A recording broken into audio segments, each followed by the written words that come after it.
હાલ બેંગ્લોરમાં પાણીની કટોકટી સર્જાય છે અને અન્ય મહાનગરોમાં પણ આવનારા સમયમાં પાણીની સમસ્યા થાય તેવી શક્યતા છે. ત્યારે રાજકોટ મનપા દ્વારા આ અંગે આગોતરું આયોજન કરી મહત્વનો નિર્ણય લેવામાં આવ્યો છે, જેમાં મનપા દ્વારા પમ્પિંગ સ્ટેશનો પર વોટર ટ્રીટમેન્ટ પ્લાન્ટ બનાવવામાં આવનાર છે. પ્રારંભિક તબક્કે 2 સ્થળોએ વોટર ટ્રીટમેન્ટ પ્લાન્ટ ઊભો કરવામાં આવશે. એટલું જ નહીં, પ્રથમ વખત વોટર મેનેજમેન્ટ સેલની રચના કરવામાં આવી છે. મનપાના ડેપ્યુટી કમિશનર સ્વપ્નિલ ખરેના જણાવ્યા અનુસાર રાજકોટ મહાનગરમાં દિવસે ને દિવસે પીવાના પાણીની માંગ વધી રહી છે. મર્યાદિત જળસ્ત્રોત વચ્ચે મુખ્ય આધાર નર્મદા યોજના આધારિત પાઇપલાઇન તેમજ સૌની યોજનાનું પાણી બની રહ્યું છે. તેવામાં ભવિષ્યના રાજકોટના પાણીના વ્યવસ્થાપન અને પ્રોજેક્ટ સાથે જળ સંચયને પણ સરકાર અગ્રતા આપી રહી છે. પ્રથમ વખત વોટર મેનેજમેન્ટ યુનિટની રચના કરવામાં આવી છે, જેમાં 38 ઇજનેરોનો સમાવેશ થયો છે. જેના વડા તરીકે સિટી એન્જિનિયર AM મિત્રાને જવાબદારી સોંપવામાં આવી છે. સુરતના અમરોલી વિસ્તારમાં 2 સગા ભાઈઓએ આપઘાત કર્યો છે. બંને ભાઈઓ રત્ન કલાકાર તરીકે કામ કરતા હતા. અનાજમાં નાખવાની દવા પીને આપઘાત કર્યો હતો. બંનેને ખાનગી હોસ્પિટલમાં સારવાર માટે ખસેડાયા હતા, જ્યાં સારવાર દરમિયાન બંનેનું મોત નીપજ્યું હતું. હાલ અમરોલી પોલીસે વધુ તપાસ હાથ ધરી છે. સંબંધીના જણાવ્યા અનુસાર બંને ભાઈએ હોમ લોન લીધી હતી. મૂળ વલ્લભીપુર તાલુકાના અને વર્ષોથી અમરોલી વિસ્તારમાં આવેલી સ્વીટ હોમ સોસાયટીના 3જા માળે આવેલા ફ્લેટમાં સુતરિયા પરિવાર રહે છે. 22 વર્ષ પહેલા પિતા ચંદુભાઈનું અવસાન થયું હતું. ત્યારબાદથી માતા અને 2 દીકરા અને 2 દીકરીઓએ પરિવારને સંભાળ્યો હતો. 4 સંતાનોના લગ્ન પણ કરી દેવામાં આવ્યા છે. પરિવારના 2 દીકરા પૈકી મોટો પરીક્ષિત સુતરિયા અને નાનો હિરેન બંને રત્ન કલાકાર તરીકે કામ કરતા હતા. પરીક્ષિતના પરિવારમાં પત્ની, 2 દીકરા છે. મોટો 5 વર્ષ અને નાનો માત્ર 5 મહિનાનો છે. જ્યારે હિરેનના લગ્ન 8 મહિના પહેલા જ કરવામાં આવ્યા હતા. તેને હજુ સંતાન નથી. પતંજલિ આયુર્વેદની ભ્રામક દવાની જાહેરાતને લઈને સુપ્રીમ કોર્ટમાં ચાલી રહેલા કેસમાં કંપનીએ હવે તેની ભૂલ માટે માફી માંગી છે. પતંજલિ આયુર્વેદ અને તેના MD આચાર્ય બાલકૃષ્ણએ ભ્રામક દવાઓની જાહેરાત આપવા બદલ સુપ્રીમ કોર્ટમાં બિનશરતી માફી માંગી છે. આ માફીપત્રમાં જાહેરાત ફરીથી પ્રસારિત નહીં કરવાની ખાતરી પણ આપી છે. આચાર્ય બાલકૃષ્ણ કહે છે કે કંપનીના મીડિયા વિભાગને સુપ્રીમ કોર્ટના આદેશની જાણ નહોતી. તે કહે છે કે તેમનો ઉદ્દેશ્ય પતંજલિ ઉત્પાદનોનું સેવન કરીને નાગરિકોને સ્વસ્થ જીવન જીવવા માટે પ્રોત્સાહિત કરવાનો હતો.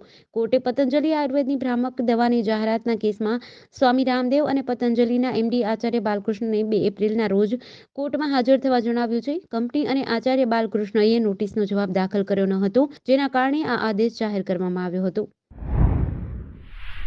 અમદાવાદના શાહીબાગમાં આવેલી ફિરદૌસ અમૃત સ્કૂલ દ્વારા ગુજરાત બોર્ડ બંધ કરવાનો નિર્ણય લેવામાં આવ્યો હતો. વાલીઓએ સ્કૂલે પહોંચીને વિરોધ કરી રહ્યા હતા. ધોરણ 9થી ગુજરાત બોર્ડ બંધ કરી વાલીઓને બાળકોને આગળ અભ્યાસ કરાવવાનો હોય તો CBSE બોર્ડમાં એડમિશન લેવાનું જણાવવામાં આવતા વાલીઓમાં રોષ જોવા મળ્યો છે. જોકે આ મામલે સ્કૂલ દ્વારા કોઈ જવાબ આપવામાં આવ્યો નથી. શાહીબાગ આર્મી કેન્ટોનમેન્ટમાં આવેલી ફિરદૌસ અમૃત સ્કૂલમાં ગુજરાત બોર્ડ અને CBSE બોર્ડ બંને ચાલી રહ્યું છે. સ્કૂલ દ્વારા 3 દિવસ અગાઉ વાલીઓને ફોન કરીને મીટિંગ માટે જાણ કરાઈ હતી. આ દરમિયાન ધોરણ 8ના વાલીઓએ જણાવ્યું હતું કે ગુજરાત બોર્ડ બંધ થઈ રહ્યું છે. તમારા બાળકને ભણાવવા હોય તો CBSE બોર્ડમાં એડમિશન લેવું પડશે અથવા તો સ્કૂલ છોડવી પડશે.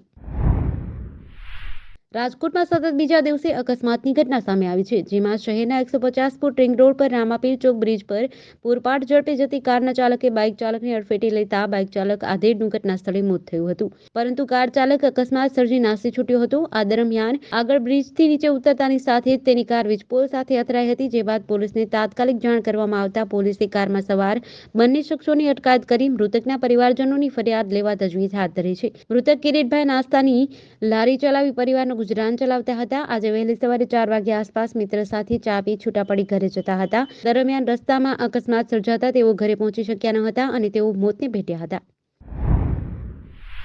ઇટલીના વડાપ્રધાન જ્યોર્જિયા મેલોનીએ ડીપફેક વિડીયોના મામલામાં વળતરની માંગ કરી છે. 40 વર્ષના આરોપીએ તેના 73 વર્ષના પિતા સાથે મળેલી મેલોનીના video American adult content website પર પોસ્ટ કર્યો હતો. બ્રિટિશ મીડિયા BBC અનુસાર આરોપીએ મેલોનીના વડાપ્રધાન બન્યા તે પહેલા એટલે કે 2022માં ડીપફેક વિડીયો બનાવ્યો હતો. આમાં જ્યોર્જિયાનો ચહેરો એડલ્ટ ફિલ્મ સ્ટારના ચહેરા પર લગાવવામાં આવ્યો હતો. બંને આરોપીઓ સામે માનહાનિનો કેસ નોંધવામાં આવ્યો હતો. મેલોનીએ 1 લાખ યુરો એટલે કે લગભગ 90 લાખ રૂપિયાનું વળતર માંગ્યું છે. તેઓ 2 જુલાઈએ સસારી કોર્ટમાં આ કેસમાં જુબાની આપશે. BBCના અહેવાલ મુજબ પોલીસ કથિત એડલ્ટ વિડીયો અપલોડ કરવા માટે ઉપયોગમાં લેવાતા મોબાઈલ ફોન દ્વારા આરોપી સુધી પહોંચી હતી.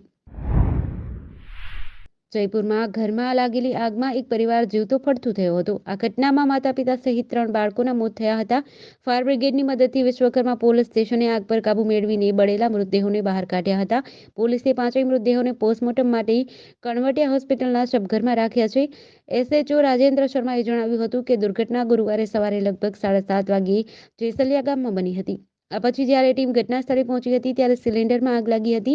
પોલીસના જણાવ્યા અનુસાર સિલિન્ડર અને સ્ટવ રૂમના દરવાજા પાસે રાખવામાં આવ્યા હતા, જેથી કોઈ બહાર ના આવી શક્યું. રેગ્યુલેટર પેનલમાંથી આગ નીકળી હતી, જેના કારણે રૂમમાં આગ ફેલાઈ ગઈ હતી અને પરિવાર બળીને ખાખ થઈ ગયો હતો.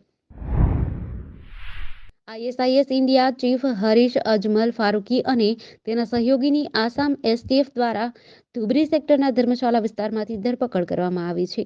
આ બંને આરોપીઓને એનઆઈએ દ્વારા વોન્ટેડ લિસ્ટમાં સામેલ કરવામાં આવ્યા હતા. ફારૂકી દહેરાદૂનના ચક્રાતાનો રહેવાસી છે. તે ભારતમાં આઈએસઆઈએસનો વડો છે. આ સાથે જ એસટીએફે હરીશના સહયોગી અનુરાગસિંહ ઉર્ફે રેહાનની ધરપકડ કરી છે. આસામ પોલીસના પીઆરઓ પ્રણવ જ્યોતિ ગોસ્વામીએ જણાવ્યું કે તેઓ બાંગ્લાદેશ સરહદેથી ભારત આવવાની માહિતી મળી હતી. ધર્મશાલા વિસ્તારમાં આંતરરાષ્ટ્રીય બોર્ડર પર પોલીસ તૈનાત કરવામાં આવી હતી. આરોપીઓને સવારે 4:15 કલાકે શોધી કાઢવામાં આવ્યા હતા. આ પછી તેની ધરપકડ કરી હતી. બંનેને ગુવાહાટી સ્થિત એસટીએફ ઓફિસમાં લાવવામાં આવ્યા છે. પોલીસના જણાવ્યા અનુસાર અનુરાગસિંહ પાણીપતનો રહેવાસી છે. તેણે ઇસ્લામ ધર્મ અપનાવ્યો છે. તેની પત્ની બાંગ્લાદેશી નાગરિક છે. અમેરિકાએ કહ્યું છે કે તેણે અરુણાચલ પ્રદેશ પર ચીનના નિવેદનો સામે ભારતના વલણને સમર્થન આપ્યું છે. યુએસ સ્ટેટ ડિપાર્ટમેન્ટના ડેપ્યુટી પ્રવક્તાએ કહ્યું કે અરુણાચલ ભારતનો એક ભાગ છે. સાથે એવું પણ કહ્યું કે તેઓ લાઇન ઓફ એક્ચ્યુઅલ કંટ્રોલની પાર કોઈપણ વિસ્તારના પર દાવાનો વિરોધ કરીએ છીએ. ચીનના નિવેદન બાદ અમેરિકાએ આ વાત કહી છે. વડાપ્રધાન નરેન્દ્ર મોદીએ 9-10 માર્ચે અરુણાચલની મુલાકાત લીધી હતી. અહીં 13,000 ફૂટની ઊંચાઈ પર સેલા ટનલનું ઉદ્ઘાટન કરવામાં આવ્યું હતું. 11 માર્ચે ચીને આનો વિરોધ કર્યો અને અરુણાચલને પોતાનો હિસ્સો જણાવ્યો હતો. યુએસ સ્ટેટ ડિપાર્ટમેન્ટના ડેપ્યુટી પ્રવક્તા વેદાંત પટેલે પ્રેસ બ્રીફિંગ દરમિયાન કહ્યું, અમેરિકા અરુણાચલ પ્રદેશને ભારતીય ક્ષેત્ર તરીકે માન્યતા આપે છે. અહીં કોઈપણ પ્રકારની ઘૂસણખોરી ખોટી છે અને અમે વાસ્તવિક નિયંત્રણ રેખાની પાર સૈન્ય, નાગરિક ઘૂસણખોરી અથવા અતિક્રમણ દ્વારા કોઈપણ પ્રદેશ પર દાવા કરવાની કોઈપણ એકપક્ષીય પ્રયાસનો વિરોધ કરીએ છીએ.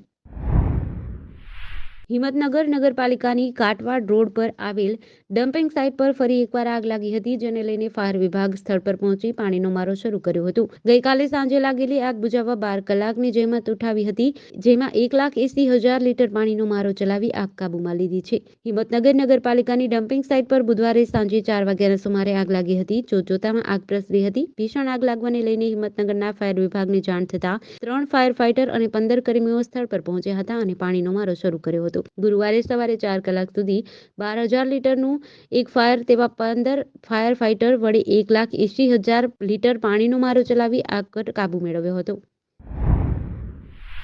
વડાપ્રધાન મોદીની ભૂટાનની 2 દિવસીય મુલાકાત રદ કરવામાં આવી છે. વિદેશ મંત્રાલયે બુધવારે કહ્યું કે ખરાબ હવામાનના કારણે પીએમનો પ્રવાસ રદ કર્યો છે.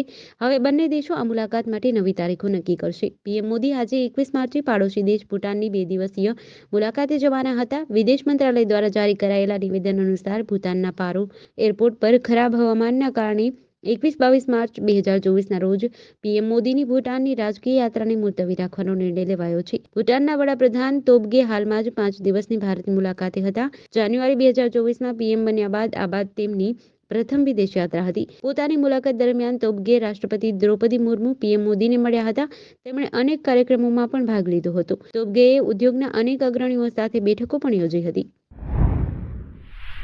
જૂનાગઢ જિલ્લાના કેશોદના અજાબ ગામે પાણી ભરેલા કૂવામાં દીપડાનું બચ્ચું ખાબક્યું હતું. સમી સાંજે અજાબ ગામની સીમમાં વાકલી વિસ્તારમાં એક ખેતરમાં દીપડાનું બચ્ચું કૂવામાં પડ્યાની જાણ વાડીના મજૂરને થઈ હતી, જેથી વાડીના માલિકે વન વિભાગને જાણ કરી હતી. વન વિભાગ તેમજ એનિમલ કેર સેન્ટરમાં સ્ટાફ તાત્કાલિક ઘટના સ્થળે પહોંચ્યો હતો. 2 કલાકની જહેમત બાદ દીપડાના બચ્ચાને હેમખેમ કૂવામાંથી બહાર કાઢ્યું હતું. સારવાર તેમજ પ્રાથમિક તપાસ માટે અમરાપુર એનિમલ કેર સેન્ટરે મોકલ્યું હતું. અજાબ ગામના વાડીના માલિક રમેશભાઈ કણસાગરાએ જણાવ્યું હતું કે અજાબ સીમમાં વાકલી વિસ્તારમાં દીપડાનું બચ્ચું કૂવામાં પડી ગયું હતું.